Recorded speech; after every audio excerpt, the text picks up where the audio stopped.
আসসালামু আলাইকুম ওরহমতুল্লাহি ওবরাকাতু। দর্শক মণ্ডলী, আপনাদেরকে মারহাবা শাইক টিভিতে। আর আজকে আমরা নিয়ে আসছি আপনাদের জন্য আরেকটি নতুন সুন্দর ইসলামিক ভিডিও।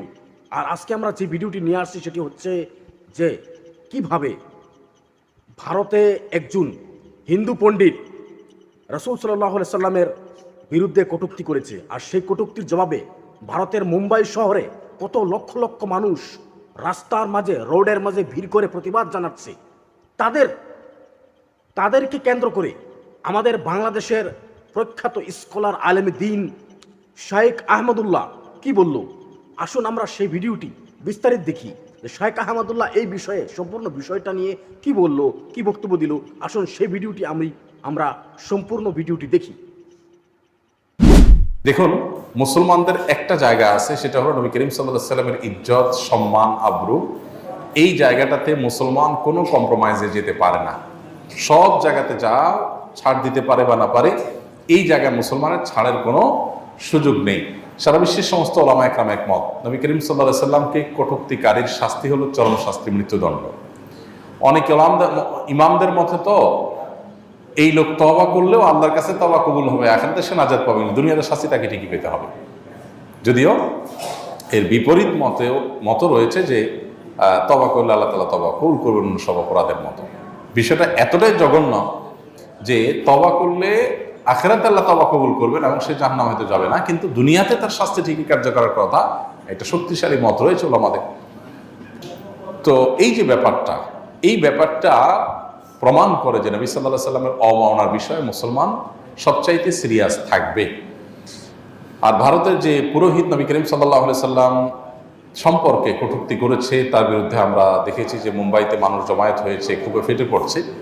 আমাদের দেশ থেকেও আমাদের আওয়াজ তোলা দরকার যে প্রিয় নবী সাল্লাল্লাহু আলাইহি সাল্লামের অবমাননা পৃথিবীর যে প্রান্তেই হোক না কেন, মুসলমান তার জন্য কষ্ট অনুভব করবে এবং তার ক্ষোভের কথা সে প্রকাশ করবে। তার সাধ্য অনুযায়ী সেই অন্যায়কে প্রতিহত করা, এর বিরুদ্ধে প্রতিবাদ করার সে চেষ্টা করবে। এটা আমাদের ঈমানের দাবি।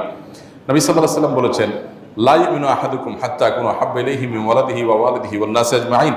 কোন মানুষের সন্তান, বাবা মা এবং সকল মানুষের চাইতে প্রিয় নবীজি যদি তার কাছে প্রিয় না হয়, সে কখনো পরিপূর্ণ মুসলমান হতে পারে না। এজন্য নবীজি সাল্লাল্লাহু আলাইহি সাল্লাম যিনি বিশ্ব মানবতার জন্য তার জীবনের সবকিছুকে উজাড় করে গেছেন, তাকে কটূক্তি করা হবে আর মুসলমান সেটা মেনে নেবে, এটা কোনোদিনই হয় না। এই জায়গাটাতে মুসলমান কোনো ছাড় দিবে না। নবী সাল্লাল্লাহু আলাইহি ওয়াসাল্লামের ভালোবাসা এটাই হলো ঈমানের মিটার, যার ভিতরে যতটুকু আছে তার ঈমান ততটা পাকা।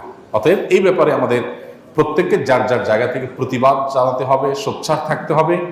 তবে এই জাতীয় কোনো ঘটনা ঘটলে আইন হাতে তুলে নেওয়ার আগে আমাদেরকে ভাবতে হবে যে আইন হাতে তুলে নেওয়ার এই প্রবণতা বা প্রচলন যদি শুরু হয়, তাহলে সমাজে বিশৃঙ্খলা একটা অবস্থা হবে। প্রত্যেকে যার যার মতো জাজমেন্ট করে সে বিচার করা শুরু করে দিবে। এই জন্য এই জায়গাটাতে আমাদেরকে সতর্ক থাকতে হবে এবং এদিকে যাওয়া যাবে না। বিচারিকভাবে এই শাস্তি কার্যকরের জন্য সর্বশক্তি দিয়ে আমাদের চেষ্টা চালাতে হবে, প্রতিবাদ জানাতে হবে। বিশেষ করে ভারতের মুসলমানদের যে আহত হওয়ার ঘটনা এখানে ঘটেছে, এটা ভারতের ইস্যু না। আমরা অনেক সময় মনে করি যে ভারতের ইস্যু, অমুক দেশের ইস্যু, তমুক দেশের ইস্যু, ফিলিস্তিনিদের ইস্যু। গোটা বিশ্বের মুসলমানরা একটি দেহের মতো।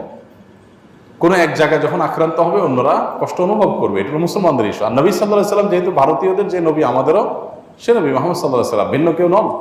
অতএব পৃথিবীর যে প্রান্তে নবী অবমাননা করা হোক, গোটা বিশ্বের সমস্ত মুসলমানদের হৃদয়ে রক্তক্ষরণ হতে হবে।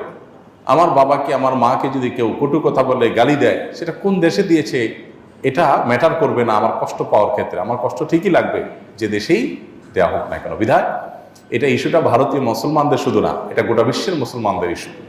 আল্লাহ তাআলা প্রিয় নবী সাল্লাল্লাহু আলাইহি ওয়াসাল্লামের সম্মান এবং মর্যাদা নিয়ে যারা ছিনিমিনি খেলতে চায়, তাদের দৃষ্টান্তমূলক শাস্তি আমাদের দেখে যাওয়ার তৌফিক দান করুন এবং ভারতের প্রতিবাদকারীদের যেন সফলতা অর্জন করতে পারে আমরা মনে প্রাণে দোয়া করব এবং আমরাও আমাদের শান্তিপূর্ণ প্রতিবাদের মধ্য দিয়ে তাদের প্রতি সহমর্মিতা এবং সহমত এটা আমরা প্রকাশ করবো ইনশাআল্লাহ তাআলা।